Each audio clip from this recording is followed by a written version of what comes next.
Quand les Blancs sont arrivés en Papouasie-Nouvelle-Guinée, les indigènes n'ont opposé que peu de résistance. Ils travaillaient dur, remplissaient les bateaux de ce que leur terre avait à offrir et adoptaient toutes ces choses que les Blancs leur apportaient.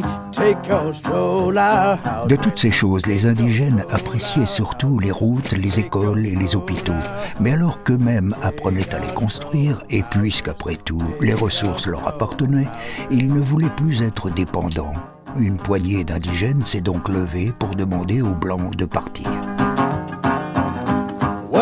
Il fallait à présent choisir de nouveaux chefs pour prendre les décisions, un député pour chaque district et un gouverneur pour chaque province.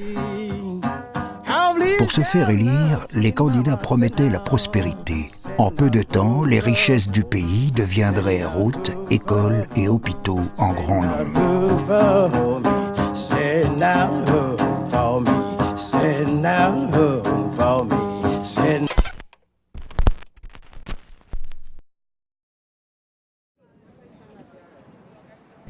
Le temps avait passé et tout ne s'était pas déroulé comme prévu.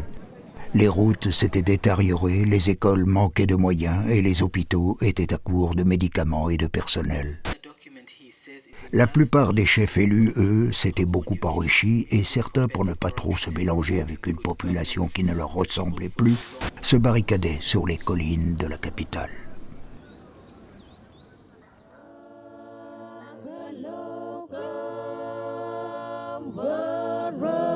Ainsi, lorsqu'approchait l'élection, nombreux étaient les envieux. On se préparait à livrer bataille, on se parait des plus beaux atours.